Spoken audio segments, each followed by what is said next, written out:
My name is Isla, I'm 28 years old. I didn't think saying let me check with my boyfriend first would make my mother cry like someone had died.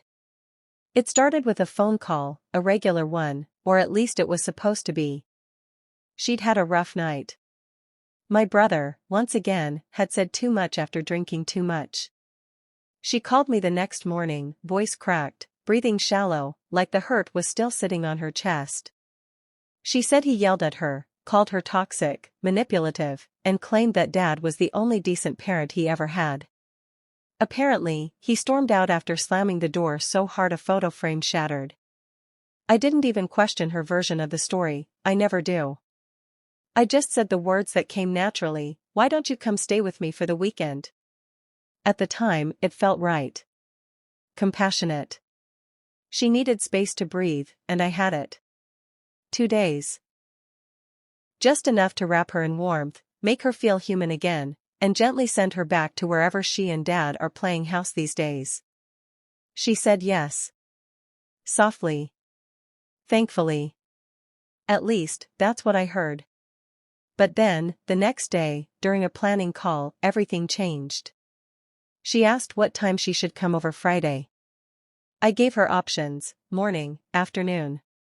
Then she casually added, like it was nothing, "Oh, and I figured I could stay till next Sunday." I blinked.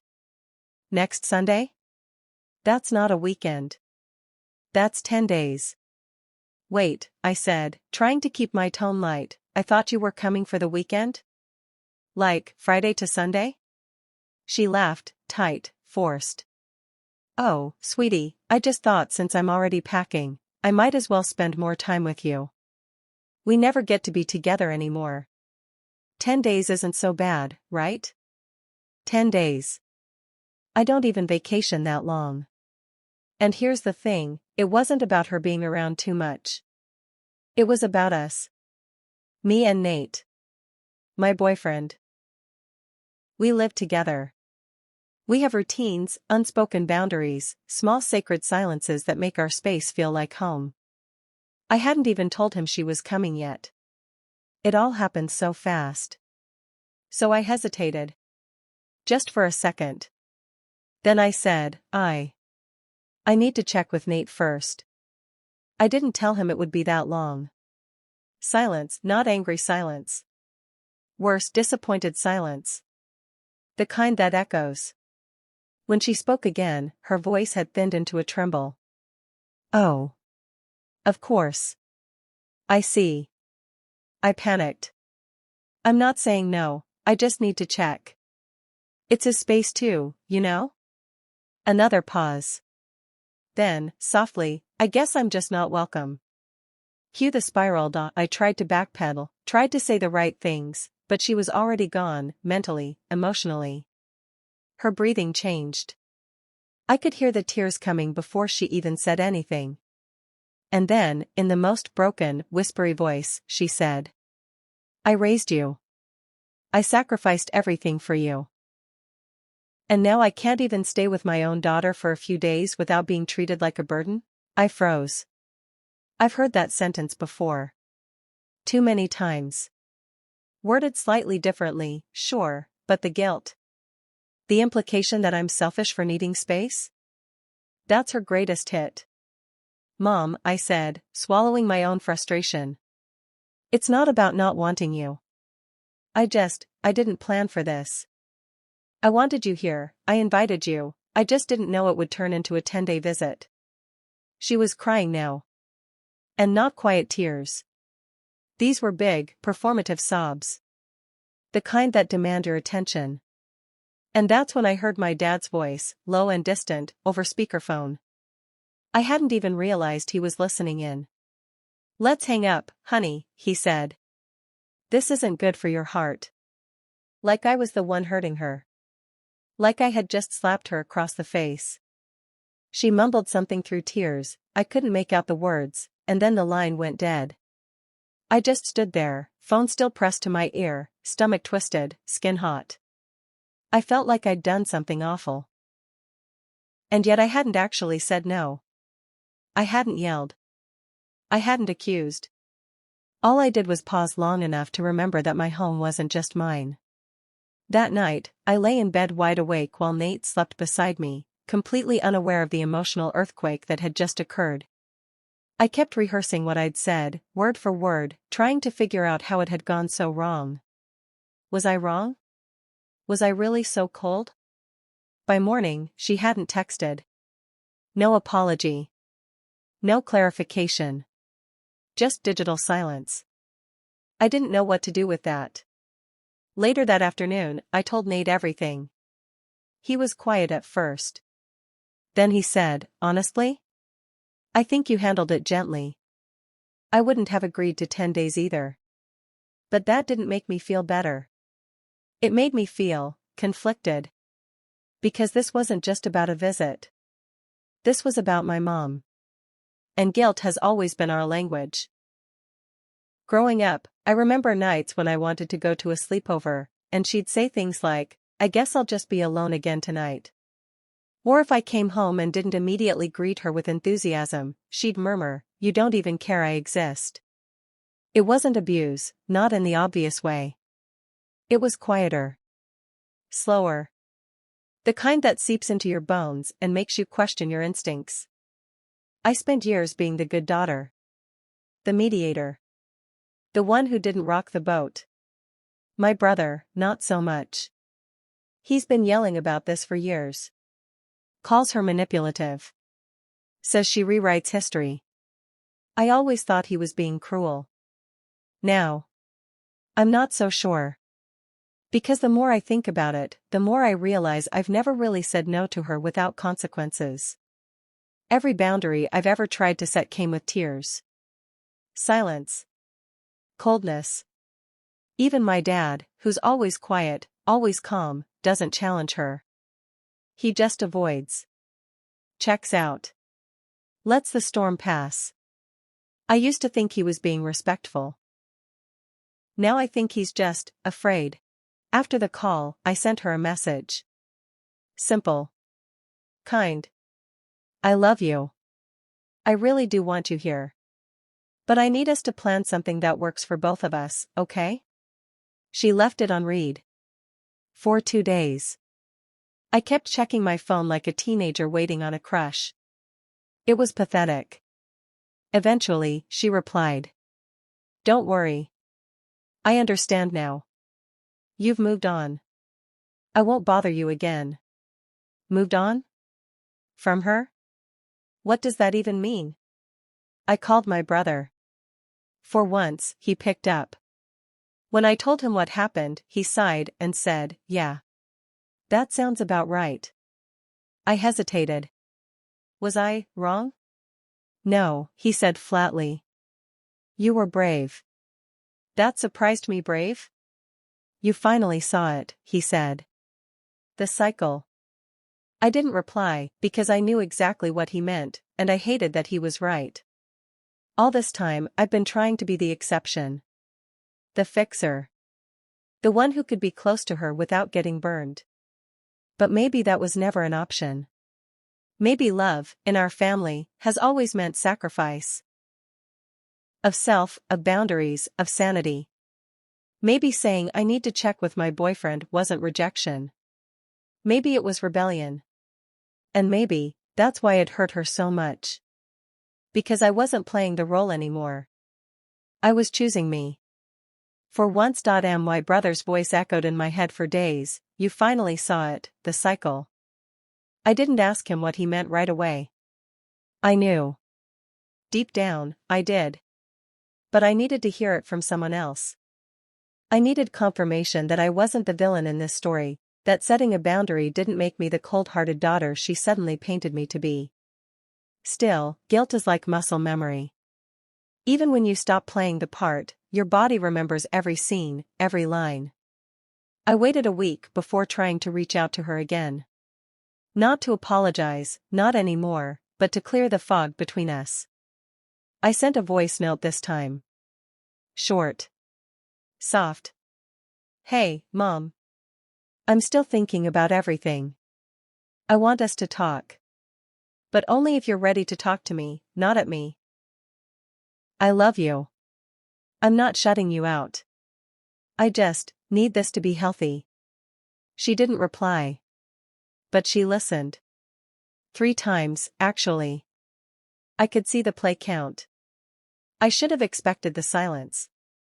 So I distracted myself with work. With Nate.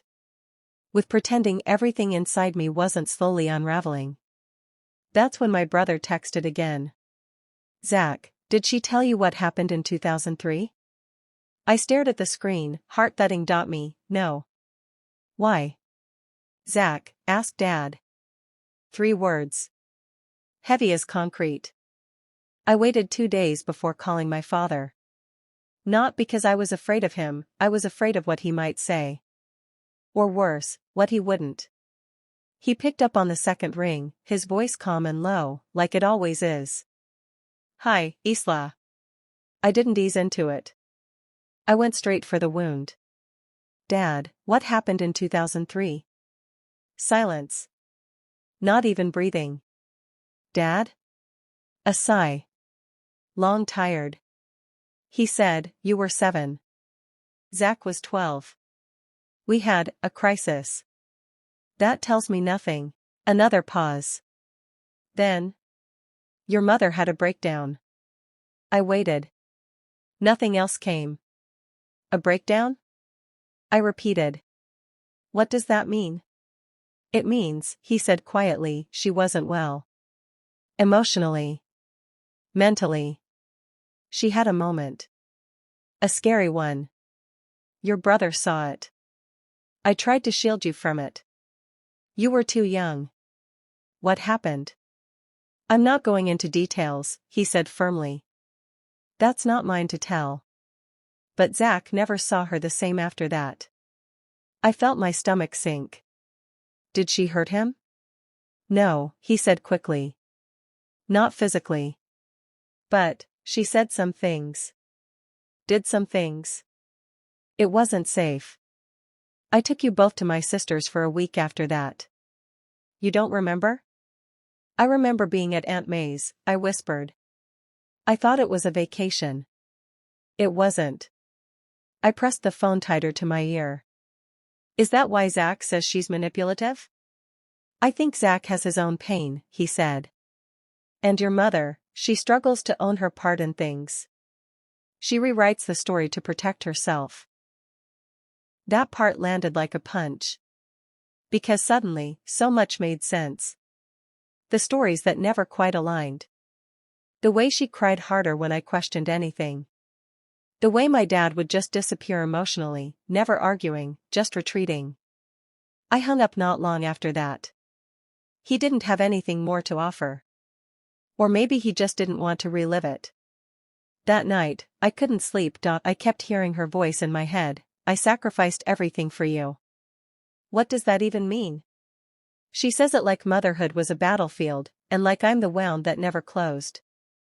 For years, I wore her suffering like a badge. Good daughters do that, right? We care. We comfort.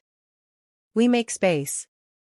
But somewhere along the way, I stopped being a daughter and became her emotional life raft.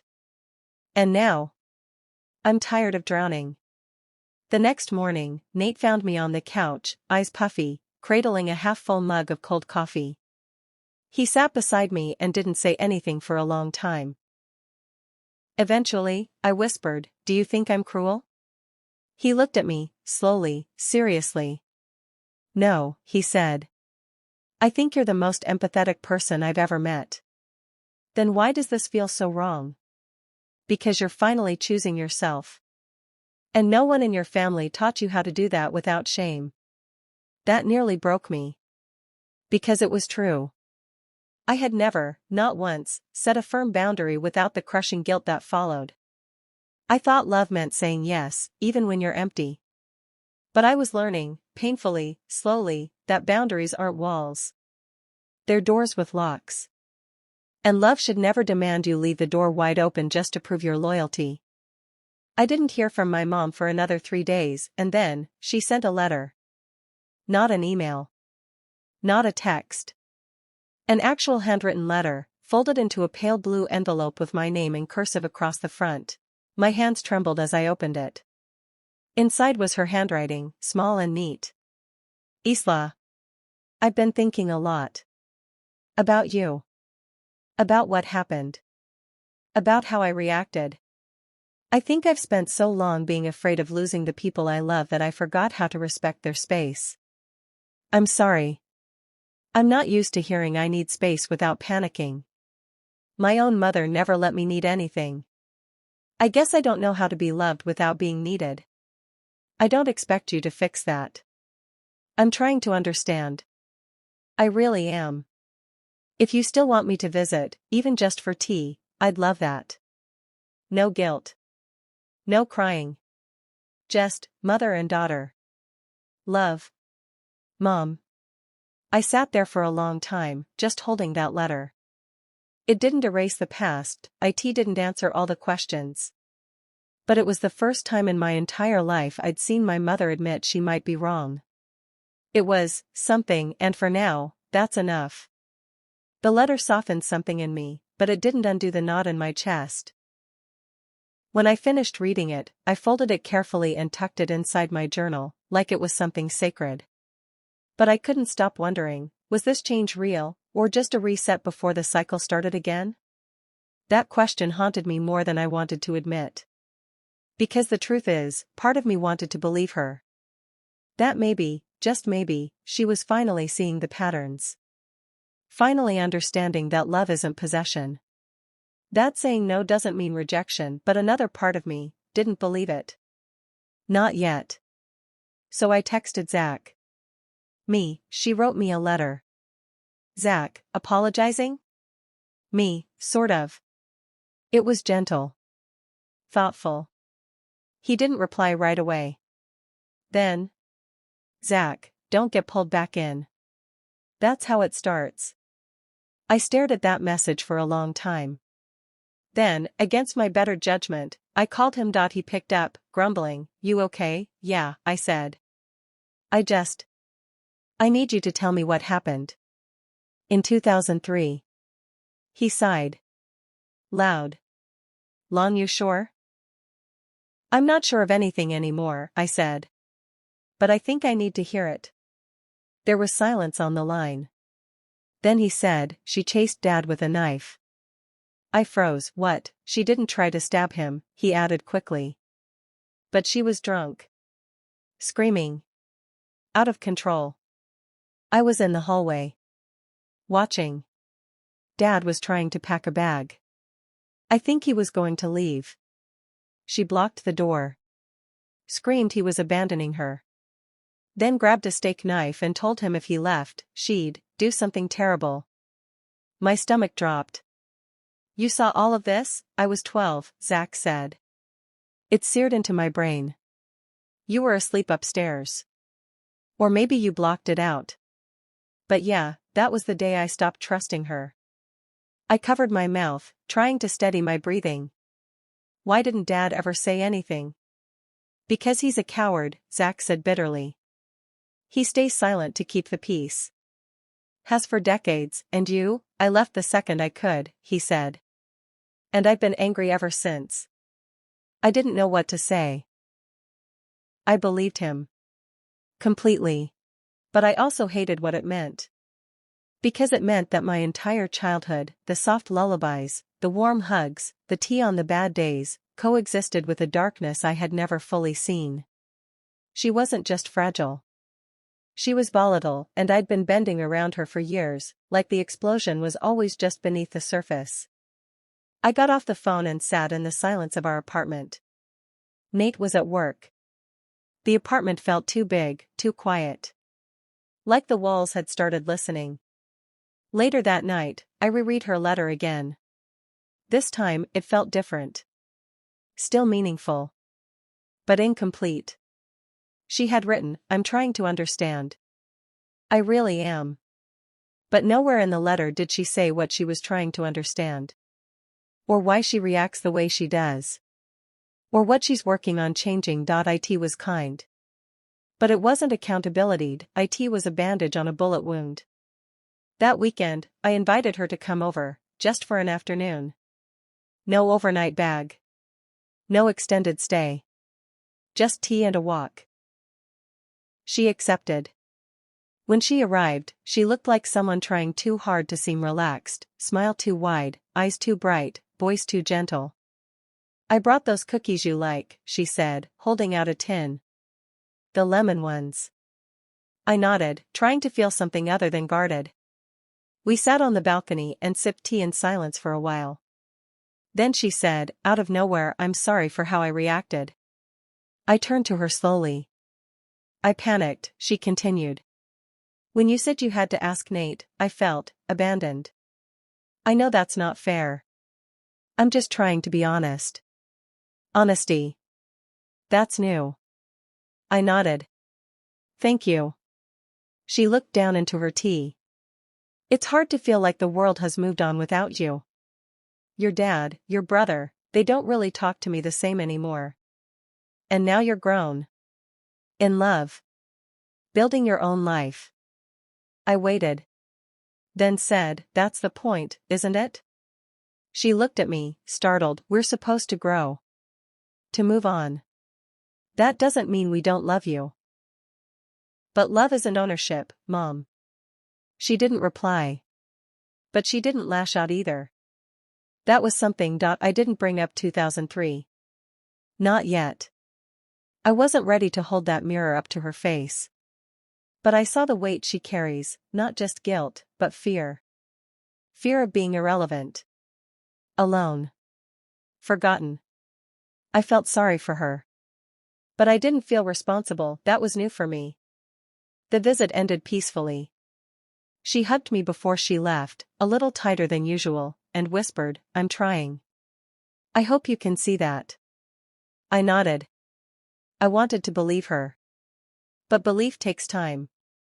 Later that night, Nate asked how it went. "She was better," I said. "Better like changed? Or better like performing?" I smiled sadly. "Both, maybe." And then I said something I never thought I'd say. "I love her. But I don't trust her yet. Not fully. Not blindly. And that's okay. Because healing, real healing, isn't about pretending the past didn't happen. It's about facing it, feeling it, and still choosing to move forward with eyes wide open." After my mom left that evening, lemon cookies forgotten on the kitchen counter, her perfume lingering faintly in the hallway, I sat in the quiet and waited to feel something. Relief, maybe.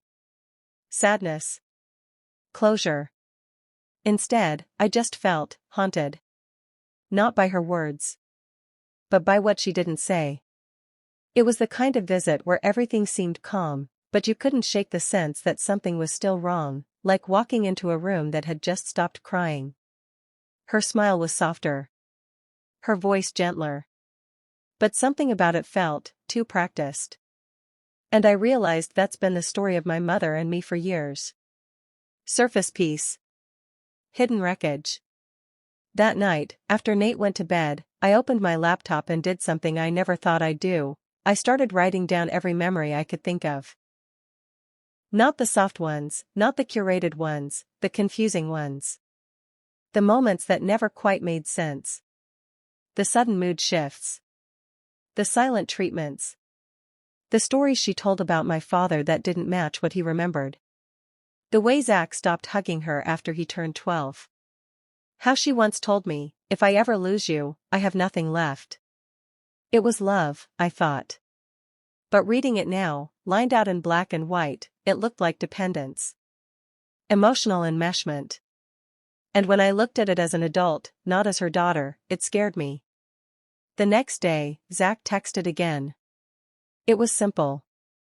"Zach," she called me. Apologized. I blinked. Then stared. Me, "Wait, seriously?" Zach, "Yeah." Said she's trying. Said you inspired her. Still manipulative, but it was different. I didn't know how to feel about that. I should have been proud. I was proud of myself. Of her. Of us, maybe. But I also didn't trust the newness of it. She's done this before. Cracked the door open to growth, only to slam it shut the moment she felt uncomfortable again. I needed something more. Something real. So I decided to go back, not to her house, not yet, but into the past. I dug through the old chest in the hall closet. The one we'd moved with us 3 apartments ago. The one I hadn't opened in years. Inside were photo albums, report cards, drawings from 2nd grade. And tucked underneath a manila envelope labeled Isla, kindergarten, I found a smaller folder marked medical. I almost put it away. I almost respected the silence, but something told me to open it. Inside were pediatric notes, doctor's records, and one folded yellow paper I didn't recognize. It wasn't about me. It was a psychiatric intake summary. Dated October 2003. Patient, Marie L. Rowan. Referral, emergency evaluation, domestic disturbance. Notes, patient presented with emotional dysregulation, manic speech, paranoia. Recommendation, psychiatric hold for 48 to 72 hours. I felt cold all over. I read it twice. 3 times. I knew she'd had a breakdown, but I didn't realize she'd been hospitalized. No one had ever told me. No one had even hinted. Suddenly, Zach's anger, Dad's silence, they weren't just reactions. They were survival responses. And me? I was the only one still clinging to the version of her that existed before 2003. The version that, I now realized, may not have been real. I didn't know what to do with that. So I called my therapist. I'd only been seeing her a few months, casually, but I booked an emergency session. I brought the folder. The letter. The whole mess. After I spilled everything, she sat there quietly, letting the weight settle. Then she said, Isla, what if I told you that your mother loves you, but her love has always been conditional on your emotional compliance? I didn't speak. She continued, you were her emotional anchor. That's why she clings. That's why she cries when you choose yourself. But that isn't healthy love. That's survival dressed up as devotion. I cried in that session. Not because I didn't already know it. But because hearing someone else say it, out loud, without fear, was both devastating and liberating. For the first time in my life, I allowed myself to see my mother not as a victim, but as someone who had power. And sometimes, she used that power to control me. Not always intentionally. But consistently. After the session, I walked home slowly, letter in my bag, childhood photos still haunting my thoughts. I didn't know what my next move was. I didn't know if I wanted confrontation or distance. But when I got home, there was a voicemail from her. Her voice was shaky. Uncertain. Hi honey. I just wanted to say thank you. For giving me a chance to be around you again. I know I'm not perfect. And I may never be the mother you deserved. But I'm trying. I hope that still matters. It did matter. And yet, I didn't call her back that night. Because love and boundaries can coexist, but only if both people are willing to honor them. And I wasn't sure she knew how. The next morning, I woke up to a bouquet of lilies on my doorstep. There was no note, just a familiar blue ribbon wrapped around the stems, the same ribbon my mom used to tie in my hair when I was little. A silent signature. Nate found me staring at them. You gonna bring them in? He asked. I didn't answer right away. Because I didn't know how I felt about them. Flowers were supposed to be sweet, apologetic. But coming from her, after everything, they felt like a test. A performance. Or worse, an invitation to skip past the hard part and just pretend everything was fine. Again. I brought them inside, placed them in water, and avoided looking at them for the rest of the day. By the evening, my chest felt tight again. I texted Zach. Me, did she ever send you flowers? Zach, once. After I didn't invite her to my graduation. Me, what happened? Zach, I threw them out. Me, was that harsh? Zach, it was the first honest thing I did in that relationship. That hit me hard. Because as much as I hated the way our mom manipulated us with emotion, I still clung to the softness. The good memories. The hope that this time, she meant it. But maybe I was still trying to earn something that shouldn't require earning, safe love. That night, I couldn't sleep again. So I pulled out her letter. Read it once more. I guess I don't know how to be loved without being needed. That line. It echoed in my chest like a slow, quiet ache. Maybe that was the most honest thing she'd ever written. Because somewhere along the way, I became her emotional purpose, the person who listened, soothed, stayed up with her sadness when no one else would. I carried her shame like it was part of my inheritance. Even when I was a child. Even when I was the one who needed mothering. The next day, I called my dad again. I don't know why. Maybe I needed another adult in this story. Someone who could remember the things I couldn't. Or at least confirm the things I was only just beginning to understand. He answered on the second ring. Always does. Hey, Isla, he said softly. Everything okay? I didn't know how to say it, so I just asked. Why did you stay with her? Another pause. I hated how many pauses were showing up in my life these days. I stayed, he finally said, because I thought keeping the family together was the most loving thing I could do. Even when she was sick? Yes, he said. And also, because I was afraid. That last part broke me. You were afraid of her? No, he said gently. I was afraid of what would happen if I left. To her. To you. I thought maybe my presence kept things balanced. But now I wonder if my silence did more harm. His voice cracked. That surprised me. I was trying to protect you, he said. And I realize now, maybe I should have protected you differently.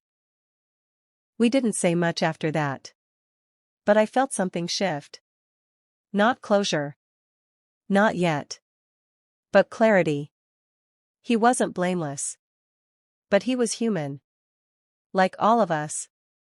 Later that night, I sat at my desk and began writing a letter to my mom, not a response to hers, exactly. But my truth. I wrote, Mom. Thank you for your letter.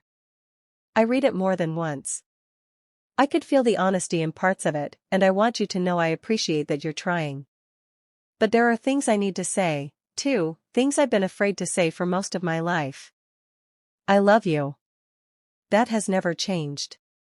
But I don't feel safe being emotionally open with you yet. Not because I don't want to, but because every time I've tried to set boundaries, I've been met with guilt, silence, or tears. That's not a conversation. That's emotional pressure. I know you didn't mean to hurt me. But intent doesn't erase impact. I need time. I need consistency. And I need space. That doesn't mean I'm abandoning you. It just means I'm choosing myself, finally.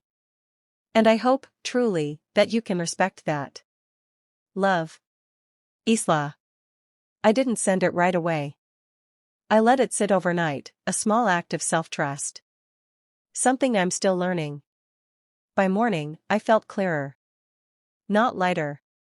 Not yet. But stronger. I didn't owe anyone instant forgiveness. Forgiveness, when it's real, is not a performance. It's not rehearsed. It's not offered just because someone says sorry in the right tone or brings you flowers wrapped in ribbon from your childhood. It's a choice. And it's mine to make, in my time, in my way. 2 weeks passed after I wrote the letter. I never sent it. I carried it in my bag every day. Folded it carefully between the pages of my planner, like some kind of emotional insurance policy, a truth I had written for myself, even if no one else ever read it. I didn't hear from my mother during those 2 weeks. Not a call. Not a message. The silence, for once, didn't feel like punishment. It felt intentional, and strangely, I didn't chase it. For the first time, I allowed the silence to be what it was, not a problem to solve, not a riddle to decode, but space. Nate noticed the difference in me. One night while we were cooking dinner, he said quietly, you seem lighter.